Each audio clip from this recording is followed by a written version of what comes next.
इस पर थोड़ी बात हम भी कर लेते हैं सर, क्योंकि बड़ा कट आया आज एंड ऑफ कोर्स इनके पक्ष में जो ऑर्डर नहीं आया उसका भी इम्पैक्ट है। तो पहले तो बताइए हुआ क्या है जो इतना बड़ा कट दिख रहा है। बहुत बढ़िया। पहली चीज ये कि सुप्रीम कोर्ट में याचिका जो दायर की गई उसका आज एक डिसीजन आ गया।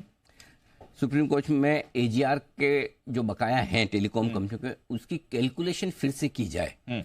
ये पुनर्विचार याचिका, पहले सुप्रीम कोर्ट का इस पर फैसला आ चुका है, लेकिन टेलीकॉम कंपनियां चाहती थी कि भाई ये जो कैलकुलेशन का तरीका है वो सही नहीं है, सुप्रीम कोर्ट एक बार फिर से कैलकुलेट करे।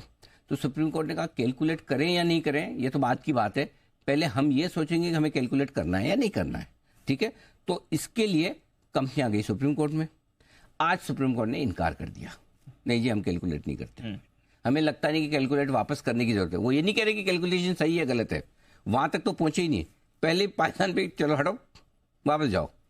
एक तो ये होता ना कि चलो ठीक है भाई तुम बोल रहे हो कैलकुलेशन गलत है, दीप बोल रहे हो सर मेरा टैक्स ज्यादा काट दिया, सैलरी स्लिप में आता ना। अब इससे क्या अच्छे से समझ जाएगा इससे। भूलेंगे नहीं। हाँ, तो मैं अगर अकाउंट्स हूँ जी, मैं कहता हूँ दीप अच्छा ठीक है यार मैं देख लेता हूँ वापस कैलकुलेटर, फिर मैं बोलूँगा यार दीप टैक्स तो बराबर ही काटा तुम्हारा, ठीक है। और दूसरे में नहीं दीप हटाओ तुम्हारा बराबर ही काटा हुआ है टैक्स, क्या करने मुझे पता है मैंने बराबर ही काटा है। ये वाला हुआ है इनके साथ। दूसरा वाला हुआ। दूसरा वाला बोले गिनने की जरूरत ही नहीं, जो गिना है बराबर है। तो अब क्या हुआ इससे, रास्ता बंद। अब मतलब एजीआर में जो रिलीफ की उम्मीद थी वो चली गई। तो आज ये हुआ कि सुप्रीम कोर्ट ने फिर से विचार करने से इनकार कर दिया, मना कर दिया, साफ मना कर दिया ना, ये नहीं हुआ। ठीक है, इतनी गिरावट आ गई है सर, अब करें क्या इसमें? क्या करें, बहुत बढ़िया सवाल है और इसका जवाब भी तैयार है जी। 2-3 चीजें दी। क्या करें, वोडाफोन आइडिया को उम्मीद थी 30-40 हजार करोड़ की रिलीफ इससे मिल सकती है वोडाफोन आइडिया को, ठीक है। अगर एजीआर को वापस कैलकुलेट, एजीआर की इनकी लाइबिलिटी है कुल 70-80 हजार करोड़ के आसपास की, जो इन्हें अगले आने वाले कई सालों में धीरे धीरे चुकानी है। पहली शायद रिलीफ, पहली रिक्वायरमेंट 1.5 साल बाद की आएगी, अभी इमीडिएटली आज नहीं देना, नहीं है, 1.5 साल बाद देना है। वहां से शुरू होगा, धीरे धीरे धीरे हर साल 15 साल तक पैसे देने इनको। कंपनी उम्मीद कर रही थी कि कैलकुलेशन प्रॉपर होगी करके। तो और देखो ईमानदारी की बात ये थी, जो ऑफर फॉर सेल इनका आया था इतना बड़ा, हिंदुस्तान के इतिहास का सबसे बड़ा, उसमें ये एक बड़ा सेलिंग पॉइंट था। जिन लोगों ने ऑफर फॉर सेल में खरीदा हो, चाहे वो बड़े इन्वेस्टर हो चाहे छोटे, दिल पे हाथ रख के सब जानते हैं कि सबको उम्मीद थी कि ये 30-40 हजार करोड़ तो नहीं देने पड़ेंगे। कंपनी की रिक्वायरमेंट इतनी बच जाएगी, ठीक है, ये सबको पता था। और इसके चलते 5 से 6 रुपए प्रति शेयर का फायदा हो सकता था, जो खुद सिटी ने बोला है कि मिनिमम 5 से 6 शेयर तो हम 5 से 6 रुपए, और सिटी का टारगेट भी 22 रुपए का था, ठीक है। बाजार इसे ही एडजस्ट कर रहा है 16-17 रुपए के भाव से 10-11 रुपए का भाव, ये कि 5-6 रुपए को एडजस्ट किया बाजार ने, जो एजीआर का बेनिफिट मिल सकता था, ठीक है। अब इंटरेस्टिंग बात क्या है, 30 अगस्त को सुनवाई हुई थी, सुनवाई ओपन नहीं हुई थी, बंद हुई थी। कंपनियां चाहती थी ओपन में सुनवाई हो, सुप्रीम कोर्ट ने मना कर दिया, नहीं ओपन में नहीं, हम बंद में करेंगे सुनवाई। बढ़िया बात है। अब 30 तारीख जिस दिन सुनवाई हुई उस दिन जो स्टॉक ने टॉप बनाया, आज वापस वो आज तक वो भाव नहीं दिखा। मतलब क्या, मतलब उस दिन से किसी को तो आज तक पता है कि इसका फैसला विपरीत आएगा। बाकी तो पूरी दुनिया, जिन लोगों ने ऑफर फॉर सेल में शेयर खरीदे हैं, 15 में खरीदे, 13 में खरीदे, 17 में खरीदे, सब तो ये मान के चल रहे थे कि इनके फेवर में फैसला आएगा, और माहौल भी ऐसे ही बना होता है फेवर में आएगा। 32-33% स्टेक सरकार के पास है, भारत सरकार 32-33% बिरला जी के पास है, 3 टेलीकॉम कंपनियां तो चाहिए ही चाहिए। डायरेक्टली हम भी कह रहे थे, सबकी बात ये हम भी कह रहे थे, क्योंकि यही माहौल था, ठीक है ना, यही सारी चीज आपके सामने थी। तो किसी को तो पता था तब से लेकर घटते घटते 13-13.5 कैसे आ गया फैसला आने के पहले। ये बात तो सही। कल 13.5 रुपए का भाव था, तब से अब में न कोई भारतीय घटा है, न कोई और टेलीकॉम स्टॉक के लिए नेगेटिव हुआ। इसका मतलब किसी को तो अंदाजा लग गया था कि फैसला फेवर में नहीं आने वाला है। 17-18 रुपए से किसी ने तो 13 रुपए तक, 13.5 तक बिकवाली की है, वो तो निकल गए। अब रह गए हमारी आम जनता, जिनको पता नहीं ऐसा कुछ हो सकता है। अब ये तो एजीआर में जैसे ही खत्म हुई थे, ये डिसीजन आया, अब तेजी की वजह जो बनी हुई थी वो वजह खत्म होगी।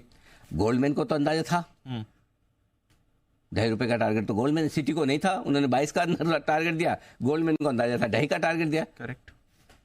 और देखो अगर एजीआर का फैसला आया तो गोल्डमैन कितना बुरा पड़ता था। तो इसका मतलब या तो गोल्डमैन को पता था, या गोल्डमैन वालों को किसी को पता था, या फिर जो लोग इन्वॉल्व थे उनको पता होगा। किसी को तो पता था ना, 17-18 रुपए से कौन बेच के 13 रुपए तक लाया है डिसीजन आने के पहले, राइट। अब ये आ गया अपनी एफपीओ प्राइस 11 रुपए पर, ठीक है। अब यहां से क्या, अब बड़ा सवाल है। पहली चीज यहाँ से अब जो आगे जो भी होगा वो सिर्फ और सिर्फ एक चीज पर होगा, कंपनी की फाइनेंशियल परफॉर्मेंस कैसी आती है। क्योंकि एजीआर का बेनिफिट निकल के आप न्यूट्रल हो गए 11 रुपए पे, ठीक है। अब जिन्होंने सिर्फ एजीआर के बेनिफिट लिया वो निराश है, लेकिन जिन्होंने कंपनी की परफॉर्मेंस के हिसाब से लिया वो अब कंपनी की परफॉर्मेंस सुधरेगी। अब देखिए 2 दिन पहले बिरला जी ने भी खरीदा है 13.5 रुपए में, बिल्कुल 3 करोड़ शेयर्स खरीदे, 3 करोड़ उन्होंने भी खरीदा, खुद प्रमोटर ने भी। सो इसलिए कहना मुश्किल है कि इस तरह से स्टॉक गिर जाएगा, ये डिसीजन आएगा। एफपीओ वाले इन्वेस्टर्स तो आज भी उनको नुकसान नहीं, लगभग अभी थोड़ा नीचे आया है 11 रुपए का है, बट अभी भी लगभग उनकी प्राइस के आसपास ही है। जिन लोगों ने 15-17 रुपए की रेंज में लिया है उनको नुकसान है, वो थोड़ा होल्ड भी कर सकते हैं, क्योंकि फाइनेंशियल परफॉर्मेंस एकदम खराब हो जाएगी, जीरो हो जाएगी, या एजीआर का बकाया अप्रूव नहीं होने की वजह से कंपनी बंद हो जाएगी, ये लगता नहीं, ठीक है। पैसा बनने में थोड़ा लंबा समय लग सकता है, इसमें कोई बड़ी बात नहीं। अब थोड़ा आपको ये मामला, जो काम 1 साल में हो सकता था वो 3 साल में होगा या 4 साल में होगा, थोड़ा लंबा लग सकता है। लेकिन अगर आपने 15, 16, 17 में लिया तो ऐसा नहीं, अगर कंपनी चलती रही जो कि चलनी चाहिए तो भाव आ जाएंगे, आगे पीछे आ जाएंगे, थोड़ा वक्त लगेगा। अब लेकिन प्रॉब्लम क्या, हम 11 रुपए में एफपीओ में भी लेके बैठे हैं, लेकिन हम लोग 17-18 से गिनते हैं। अब मुझे कई सारे लोग बोले आप तो कूद के बोल रहे थे इतना, बोले मैंने कहा बिल्कुल बोल रहे थे, 100% बोल रहे थे, मैं अभी भी बोलता हूँ। एफपीओ में हमने बहुत जोर लगा के बोला, लेकिन एफपीओ से तो स्टॉक काफी बढ़ा भी, हमने सेल कॉल नहीं दिया, बिल्कुल नहीं दिया। हो सकता है 15-17 रुपए में ट्रेडिंग के लिए भी हमने 1-2 बार बोला, बिल्कुल। लेकिन एक चीज बताऊं, अगर मैं दीप 50 स्टॉक देता हूं, जरूर थोड़ी 50 के 50 चली जाए, और इसमें तो फंडामेंटली भी इशू नहीं है, ये तो एक कोई कोर्ट का डिसीजन आ सकता है, जो तो ये रिस्क हर कंपनी के साथ, किसी का प्लांट चल रहा है अचानक से उसका कोर्ट प्लांट बंद कर दे, उसमें आपकी अगर रिसर्च गलत हो जाए तो हो भी सकती है। और रहा सवाल, चलो मान लिया आपने हाईएस्ट प्राइस 17 रुपए में लिया और आपका 50% पैसा टूट गया, इस वक्त 50% ही टूटा, इससे ज्यादा नहीं। पूरा पोर्टफोलियो तो जीरो नहीं हो रहा, एक स्टॉक का 50। मैं आपको बता सकता हूँ, पहली तारीख इस साल की, मैं पुरानी 3, 4, 5 साल की बात ही नहीं कर रहा हूँ, सिर्फ इस साल की बात कर रहा हूँ। आपके सामने लिस्ट आएगी, इस साल भी कम से कम 10, 12, 15 स्टॉक ऐसे होंगे जिनमें आपका इस साल कितना पैसा बना, ये देखिए। इस साल 1 जनवरी का स्टॉक की रिकमेंडेशन से देखिए अभी तक। सो इसलिए कोई एक आध स्टॉक अगर आपका गलत हो, मैं आपको एक टिपिकल एग्जांपल देता हूँ, स्ट्राइड्स का है जी। जब हमने रिकमेंड किया था वेल्थ क्रिएशन में, हमारे रिकमेंड करने के बाद आधे से कम हो गया था, लेकिन उसके बाद वापस जब रिकवर हुआ दुगुना भी हुआ। सो कोई स्टॉक, आपके कई सारे स्टॉक ऐसे हैं, स्ट्राइड्स हटा दिए, कई सारे स्टॉक ऐसे हैं जो आपके इसी साल के ये सारे रिटर्न आप देखें, 100% से ज्यादा के रिटर्न 6 महीने में, 7 महीने, 8 महीने। तो इसलिए इतना ज्यादा चिंता मत कीजिए। अगर एक स्टॉक को लेकर आपको इतनी ज्यादा तकलीफ है यही क्यों गलत हो गया, तो दूसरे भी देख लीजिए। अगर आप सब में पैसा लगाएंगे, थोड़ा थोड़ा दूसरी जगह भी लगाएंगे तो इतनी तकलीफ नहीं होगी। और अगर लगा भी लिया तो इतनी हाई तोबा नहीं करना है, कोई बात नहीं, एक स्टॉक में कम बना, आगे कहीं बन जाएगा, दूसरों में बन जाएगा।